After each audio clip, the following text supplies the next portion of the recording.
as I look at the market, especially the last 5 or 6 years, we've seen a market that has been very resilient. We see a market that has been growing.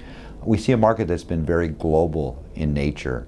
And as we look at why it's been so successful, and I think it's been successful because we've been able to bring new airplanes to the market that are more fuel efficient, they're more capable, and they have lower operating cost. And part of the reason that we've seen our backlog build is, again, it's related to those new airplanes in the market.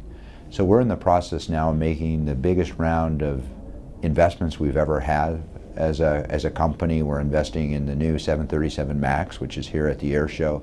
We're investing at expanding the 787 line with the 787-10. And then finally, we're investing in the next generation forward with the 777 and the 777X family. All those airplanes are significantly more fuel efficient, they're quieter, and they're more capable than the airplanes that they're replaced. With the Brexit potentially happening, frankly, aviation policy in the UK is in question. What does it mean? What will be the rules moving forward? We just don't know that. And again, while the ICAO perspective brought certainty to the market, which is good, we know what to plan to, changes in policy that have been actually focused on growing this market, allowing it to become more efficient, allowing it to be more global in nature. Anything that gets in the way of that, we're concerned about. Well, we at Boeing actually just made a significant commitment to the UK economy. And we'll continue to support the UK economy because there's great value in us being here in the market. I think long term, when we look at the Brexit situation, we're asking ourselves, you know, what is it going to do to EU economic growth? What is it going to do to UK economic growth? What is it going to mean to trade, both on a local and global basis? What is it going to do to aviation policy? And we don't know the answers to those questions. We just don't know those answers to questions, and you see it with the uncertainty that you have in the market today. Ultimately, I think that it could have an impact downward in terms of economic growth, which would impact travel in these markets, but frankly, on a global basis, those types of changes or challenges will be small compared to what else is going on in the market.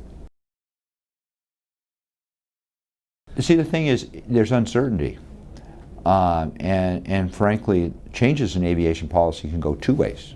They can create a more limited opportunity, or they can create greater opportunity. So it really depends on the direction that the governments choose to take.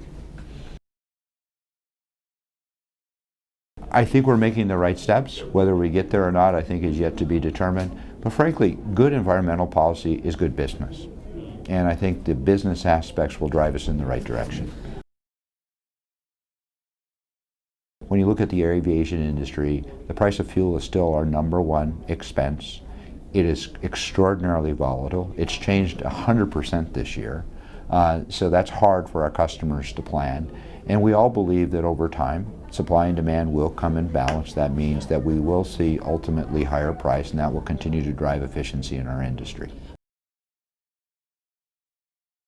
I think we haven't seen a change in investment. I think that the efficiency of the airplane certainly has helped drive the demand for new aircraft.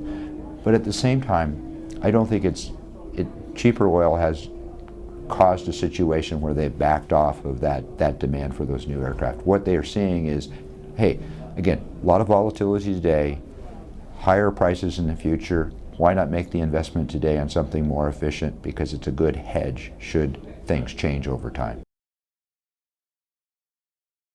It's a highly volatile market, and I can make long-term projections, and they'll probably be close to right because there'll be ups and downs. I mean, we see the market in general, we see the aviation market doubling in the next 20 years. So it's going to grow a little faster than 3.5, 3.6%, for example. So there's about 20,000 jet aircraft flying today. That number will be more than 40,000 in the future. There's about 3.7 billion people that travel by air today. 20 years from now, that number will be in excess of 7.5 million. So there's great opportunity for us as we move forward. But again, we have to make sure that we grow in a sustainable way so that we can achieve that type of we can capture that type of opportunity moving forward. You know, it's still about opportunities in the emerging and developing economies. So it's places like China, it's Southeast Asia, it's India. Longer term, it's going to be places like the Middle East and Latin America. But again, that's where the greatest growth will be.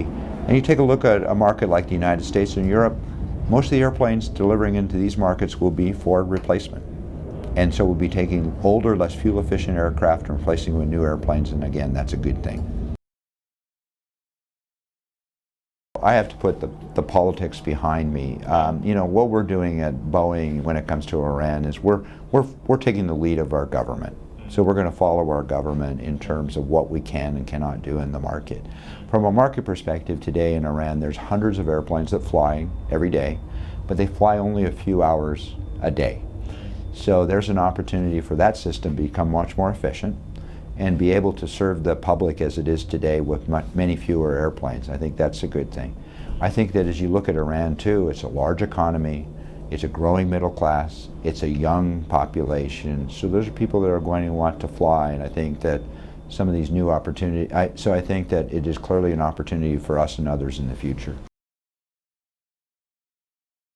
I mean, the economic growth won't be what we see in the United States, it won't be what we see in Asia, but it should be consistent. And again, people in Europe do travel. Even though the economic growth has been low, we continue to see about 5% growth in traffic, which is good, we believe, for our industry. And again, the focus in Europe is going to be around replacing older airplanes with new airplanes, which is good for the environment.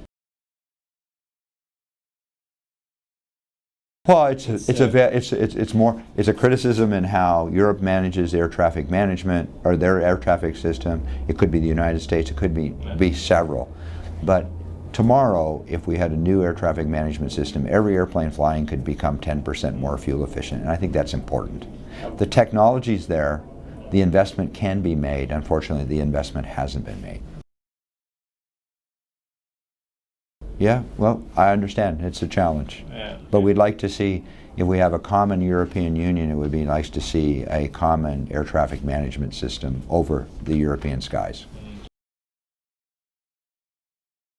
I think that whether the UK is part of the EU or not, I don't think it changes the fundamental political situation. I'm not an expert to that level, but I think that was one of many different discussions they had between the countries.